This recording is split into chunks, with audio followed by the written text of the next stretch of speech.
Comment créer une offre qui est irrésistible quand on est freelance? Comment on fait pour qu'elle soit trop belle pour être vraie aux yeux de nos prospects? Et surtout, comment on fait pour que ces prospects disent oui pour derrière devenir clients? C'est ce qu'on va voir dans cette vidéo aujourd'hui. Je vais vous montrer les 4 choses absolument fondamentales que doit contenir votre offre pour donner vraiment envie aux personnes de dire oui, j'ai envie de travailler avec toi plutôt qu'aller chez un concurrent. Petit retour en arrière, moi quand j'ai commencé le freelancing en 2021, j'étais complètement perdu parce qu'en fait je ne savais pas pourquoi tant de clients refusaient de travailler avec moi. J'étais en contact avec énormément de gens mais je n'arrivais pas à les signer. Et en fait c'était hyper frustrant de déployer autant d'efforts et qu'en fait finalement je n'arrivais pas à signer de clients. Donc c'était vraiment une période assez compliquée. En fait j'ai compris que le problème ne venait pas forcément de moi, le problème venait de mon offre. En fait, je n'avais pas une offre qui était assez sexy, qui donnait assez envie et qui était un peu irrésistible. Donc en fait, quand je me suis rendu compte de cette erreur, je me suis dit, ok, il y a peut-être quelques petites choses à faire. Donc déjà, pour créer une bonne offre, la première chose à faire, c'est le truc le plus chiant à faire, on va dire, le moins drôle, mais c'est vraiment de comprendre en fait son client idéal. C'est-à-dire, est-ce que la personne que moi je cible avec mon offre, est-ce que c'est le CEO d'une startup qui en a marre de perdre des conversions sur sa landing page? Est-ce que c'est un e-commerçant qui n'a pas de système emailing en place et qui se demande comment il pourrait faire pour, encore une fois, augmenter sa croissance de manière automatisée? Voilà, c'est vraiment comprendre à qui on s'adresse et pas juste ouais, je fais ci pour, je sais pas, je fais du copywriting ou de l'email marketing ou du montage vidéo pour les infopreneurs. Non, c'est pas ça en fait. C'est vraiment quel problème vous résolvez avec votre service. Donc c'est vraiment important de comprendre votre client idéal en profondeur et surtout ses frustrations et ses besoins. Donc c'est tout ce qui est tous ces caractères psychologiques. Plus vous connaissez ces caractères, donc encore une fois psychologiques, plus vous pourrez créer une offre qui est irrésistible pour lui. C'est-à-dire que, encore une fois, je prends l'exemple d'un infopreneur. Un infopreneur, il en a marre de faire certaines choses, alors que un mec qui vend des masterminds, alors c'est un petit peu de l'infopreneuriat, mais c'est un petit peu différent. Il a peut-être les mêmes problématiques, mais c'est pas les mêmes douleurs en fait. Donc c'est ça en fait qu'on va chercher. C'est comment ça se matérialise, comment il se sent, pourquoi, qu'est-ce qu'il a déjà essayé de faire, voilà, c'est vraiment des questions poussées qu'il faut arriver à répondre en interagissant encore une fois avec cette cible et vraiment la comprendre le plus en profondeur. Je tiens juste à rappeler aussi qu'une offre, elle s'adapte à la personne qu'on a en face en fait, tout simplement. C'est pas mon offre c'est ça, salut, je sais pas, Pierre-Paul Jacques, je te mets ça devant toi, ça c'est mon offre, tu la veux pas, laisse tomber, c'est pas pour toi en fait. Non, pas du tout. Une offre c'est se dire, ok, j'ai une personne qui a un problème devant moi, comment je peux lui créer une solution sur mesure? C'est-à-dire que la personne en face de moi, je sais pas, je l'imagine comme la serrure d'une porte, il y a un trou. Comment je peux créer une clé qui va rentrer dedans et qui va lui permettre d'ouvrir la porte? C'est ça en fait. Surtout quand on est freelance, en fait, on doit s'adapter aux besoins du client. C'est pas comme si vous étiez une grosse agence, tout était hyper carré, tout était hyper structuré. On a 2 services maximum et c'est tout. Non, là en freelance, on a la chance justement d'être hyper souple, on a la chance de faire plein de trucs, de pouvoir essayer, de pouvoir tenter de vendre un nouveau service, de pouvoir apporter une nouvelle solution. Justement, il faut en profiter. Cette agilité, c'est ce qui fait un petit peu la beauté du freelance, c'est que on n'est pas, quand on a envie de tourner, on tourne. C'est pas comme un paquebot de 300 mètres de long, quand on tourne, il faut 3 km. Donc c'est ça qui est cool. Donc encore une fois, il faut vraiment s'adapter au client et pour s'adapter au client, il faut vraiment le comprendre. Petite pause de la vidéo, si encore une fois ces sujets d'acquisition client, d'offres, de freelancing, de vente vous intéressent, j'ai créé une newsletter récemment que j'envoie tous les dimanches soirs où je partage ce que j'apprends, ce que j'ai appris sur encore une fois tous ces sujets d'acquisition, de freelance, de vente et voilà. Si ça vous intéresse, le lien est dans la description de cette vidéo. Deuxième chose qu'il faut mettre en place pour avoir une offre qui fonctionne, c'est de valoriser votre unicité. Qu'est-ce qui vous rend différent? Pourquoi le client devrait vous faire confiance à vous plutôt qu'à un autre? Pourquoi vous êtes la meilleure personne pour cette mission en freelance? Je vais vous donner un exemple. Quand je me suis lancé moi en freelancing en 2021, j'étais copywriter pour les SaaS du BTP, donc c'est-à-dire tout ce qui est logiciel pour les entreprises du BTP. Pourquoi? Parce que justement, j'étais différent, j'étais unique parce que j'ai bossé dans une autre vie. J'ai bossé pendant 10 ans dans le bâtiment. Donc en fait, je connaissais toutes les problématiques, je connaissais tous les besoins clients, toute la verbatim client. Et en fait, j'étais la meilleure personne, enfin j'étais la personne parfaite en gros.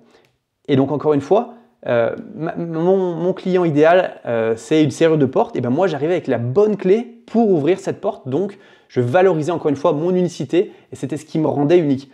Si j'allais démarcher des entreprises qui vendent, je sais pas, des compléments alimentaires pour les animaux, ben, j'ai pas d'animaux, et ben je suis pas forcément la meilleure personne. Alors je peux faire des recherches, forcément c'est mon travail, mais je suis pas la meilleure personne. Alors que si vous valorisez votre unicité dans votre offre, forcément la personne en face va se dire ah ouais, le mec il a une offre en béton, en plus dans son offre il me dit que il est spécialiste sur ce sujet, il connaît le sujet sur le bout des doigts, donc forcément j'ai envie de lui faire plus confiance à lui qu'à un autre. Essayez de réfléchir, qu'est-ce que vous avez fait dans votre vie qui peut être mis en avant dans votre offre pour derrière aller chercher des clients plus facilement.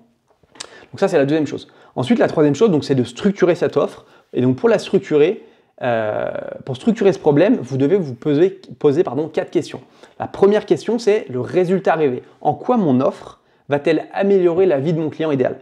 Je prends un exemple, si vous êtes, je sais pas, vous êtes monteur vidéo, vous vendez des vidéos courtes pour faire des shorts, des vidéos, enfin des réels ou tout ça, là, ces contenus vidéo, comment mon offre va aider mon client, enfin va lui améliorer la vie. Typiquement, moi, c'est des problématiques que j'ai aujourd'hui. Il faut que je fasse mes montages, des fois je les envoie à ma monteuse, des fois je les envoie pas, je sais pas trop si elle est dispo, machin et tout, ça me saoule.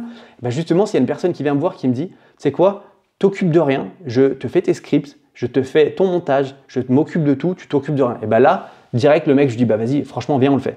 Donc encore une fois, ça c'est un résultat rêvé. Pour moi, c'est que ça me prenne le moins de temps possible et qu'on me livre mes contenus assez rapidement. Donc encore une fois, réfléchir à comment je peux améliorer la vie de mon client idéal. Je prends un autre exemple, vous vendez de l'email marketing, e-commerce par exemple. En quoi votre offre va aider? Mon offre, c'est justement te créer les 3 ou 4 séquences email les plus importantes. Et ça va t'améliorer la vie parce qu'au lieu d'envoyer des newsletters manuellement tous les 3-4 jours, et là, on va automatiser ton process, c'est-à-dire que les emails vont partir tout seuls. Toi, en attendant, tu vas pouvoir t'occuper d'autres choses sur ton business. Tu vas faire des ventes en automatique. Les gens vont être contents de recevoir les emails parce que ça va être des emails qui vont être hyper bien, hyper intéressants. Et derrière, tu vas faire plus de ventes. Donc ça, c'est la première chose, c'est vraiment de réfléchir aux résultats rêvés que vous allez pouvoir apporter dans votre offre. La deuxième chose, c'est la probabilité perçue de cette réussite, encore une fois. Donc, quelles sont les chances que votre offre, que ce que vous promettez, en fait, se produise? Donc, ça peut être, encore une fois, j'ai déjà bossé avec, 5-6 clients. Tous ont eu, un boost de conversion de 23% en moyenne. Donc, là, ça rassure. Donc là, moi, dans ton offre, si tu me donnes cette offre, je me dis, ah ouais, le mec, il sait que le résultat que je veux, le résultat rêvé. En plus, il me dit qu'il l'a déjà fait avec plein d'autres clients. Là, je suis un petit peu rassuré quand même. Donc ça, c'est intéressant. Donc, encore une fois, mettre en avant la probabilité des résultats, enfin la probabilité perçue de réussite.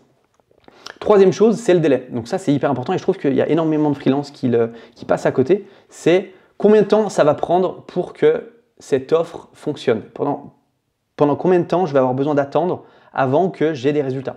Typiquement, moi, quand je suis en freelance et que je vends de l'email marketing à des clients, je dis à partir d'aujourd'hui, si on commence aujourd'hui, dans 2 semaines et demie, tu vas avoir tes premiers résultats parce que si je m'y mets aujourd'hui, le temps que je fasse ce que j'ai à faire, que j'intègre tout, je fais tout ce que j'ai à faire, tu vas commencer à avoir des premières ventes dans 2 semaines et demie. Est-ce que ça t'intéresse, oui ou non? Donc tout de suite, le mec, il se dit, ok, aujourd'hui, on est le premier, et le 15, 16 ou 17 du mois, je sais que je vais commencer à avoir des premières ventes. Ok, là, j'ai une idée du timing, donc ok, je suis chaud, j'ai envie de travailler avec toi.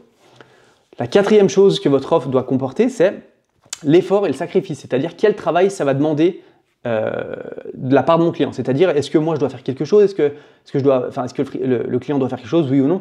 Justement, dans votre offre, vous pouvez dire non, c'est un service qui est clé en main, vous vous occupez de rien, la seule chose que vous occupez, c'est de me dire est-ce que vous êtes ok avec ce que je vous présente.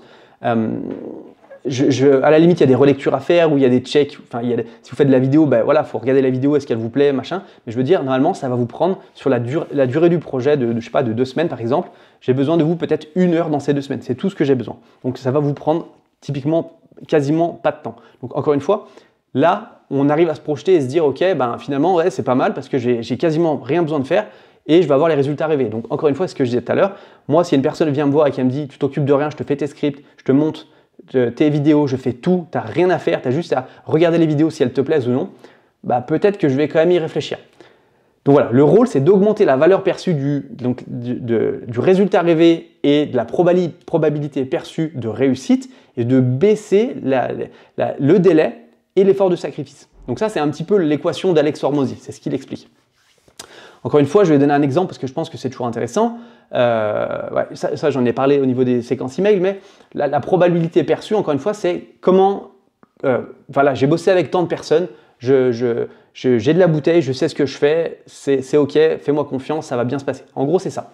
Le délai, donc on en a parlé aussi, en temps de temps, ça va être, voilà, d'ici 2 semaines par exemple, tu auras les premiers résultats qui vont tomber ou dans, je sais pas, à partir du moment où tu postes ce réel sur Instagram, moi je te garantis que dans 3 jours, tu atteins les 10 000 vues. Bref, voilà, c'est vraiment avoir une temporalité pour pouvoir se projeter avec cette offre. Si vos prospects ne veulent pas forcément signer avec vous, c'est qu'ils n'ont pas confiance en vous. Ça, c'est un truc qu'il faut comprendre, c'est pas, si votre offre elle est bonne, mais que la personne n'a pas forcément confiance en vous, c'est pas simple pour vendre. Moi, ça m'arrive au début, pas énormément de monde voulait me faire confiance. Je le vois aussi avec les personnes que j'accompagne. Oui, j'ai pas de témoignage client, j'ai pas d'expérience, c'est un peu compliqué. Enfin, c'est normal, c'est le début. Donc, pour casser justement cette barrière, moi, je conseille toujours d'offrir des garanties. Les garanties, c'est de dire, voilà, si tu ne rentabilises pas ton investissement d'ici X jours, je te rembourse. Ça peut être aussi, vous ne me payez pas, enfin, vous me payez seulement après avoir rentabilisé votre investissement. Donc, encore une fois, je vends des séquences email, ça coûte 3 000 €, les séquences email. À partir du moment où tu génères tes premiers 3 000 €, bah, à partir de là, tu peux commencer à me payer. Ça peut être une garantie aussi, comme ça, le mec, il se dit, j'ai pas besoin de sortir d'argent, je ne prends pas de risque. En fait, c'est ça qui est hyper important, c'est les personnes ne veulent pas se ridiculiser plus ou moins parce qu'elles ont fait confiance à un freelance et qu'il a fait n'importe quoi. Donc, et puis ils ne veulent pas perdre de l'argent aussi. Donc vraiment, c'est de donner des garanties. Ou une autre, ça peut être si on n'atteint pas les objectifs fixés, donc par exemple en amont de la mission, vous avez identifié les objectifs de dire dans 3 semaines on doit faire tant, dans 4 semaines on doit faire tant, dans 5 semaines on doit faire tant. Si on n'atteint pas ces objectifs, je vous rembourse, il n'y a pas de problème. L'idée c'est ça, c'est encore une fois d'offrir des garanties pour que la personne se dise ok, le freelance il prend toutes les responsabilités du projet et il est hyper confiant et franchement bah écoute, avec une offre comme ça je ne peux pas dire non. Donc encore une fois, si vous ne voulez pas le faire, ce que je peux comprendre, c'est peut-être que le problème il ne vient pas forcément de votre offre, il vient peut-être de vos compétences. Est-ce que vous êtes assez compétent pour apporter ce genre de résultat? Donc voilà, c'est ça aussi qu'il faut se dire. Il faut se dire, ok, moi je suis prêt à apporter des garanties, mais si j'ai pas vraiment envie de le faire, est-ce que le client va vouloir travailler avec moi? Donc non, donc finalement, est-ce que je ferais pas mieux de bosser sur mes skills et mes compétences pour être prêt à prendre ce risque aux yeux du client pour qu'il se dise, ok, le mec il sait ce qu'il fait, il prend des garanties, il a l'air d'être chaud, je lui fais confiance. Donc voilà, l'idée c'est vraiment de lui montrer qu'en vous choisissant pour cette mission en freelance, la personne ne prend aucun risque, et que vous prenez tous les risques à votre charge. Ça, c'est hyper important. Donc, encore une fois, moi, si une personne vient me voir, elle me dit « tu fais rien, t'inquiète, je m'occupe de tout, ça te coûte, je sais pas, je dis une bêtise, ça te coûte 150 € par vidéo, par contre, je t'assure de faire à chaque fois, on fait 10 000 vues avec les vidéos qu'on va faire, parce que je vais te faire des scripts de fou, je vais te faire du montage de fou, je vais te le distribuer de fou, je te jure qu'on fait 10 000 vues. » Ben, moi, le mec, c'est peut-être un peu cher, 150 € par vidéo, mais, enfin par short ou Instagram réel, ben, je me dis, ok, mais si derrière j'ai arrivé à avoir 10 000 vues, ben, je vais avoir énormément de portée, donc je vais peut-être plus facilement vendre mes services à d'autres personnes. Donc finalement, j'ai envie peut-être d'y réfléchir. Et derrière, il me met une garantie, ben, si on n'atteint pas les 10 000 vues, je te rembourse, il n'y a pas de problème. Donc encore une fois, c'est comme ça qu'on crée une offre en freelance, c'est d'augmenter la valeur perçue, augmenter comment on disait, le résultat rêvé et de baisser le délai du moment où vous commencez jusqu'au moment où les résultats arrivent et de baisser l'effort que va avoir à fournir le client. Parce qu'encore une fois, il y a des clients qui vont dire non, moi j'ai envie d'avoir les mains dedans, j'ai envie de savoir ce qui se passe. Ok, mais la plupart veulent déléguer et que ça se passe très bien et qu'ils rentabilisent le plus vite possible. Donc voilà comment on crée une offre irrésistible en freelance. En tous les cas, j'espère que cette vidéo vous a plu. N'hésitez pas à me dire si ça vous a plu. Et puis si encore une fois ça vous intéresse, j'ai une newsletter à ce sujet sur tout ce qui est freelancing,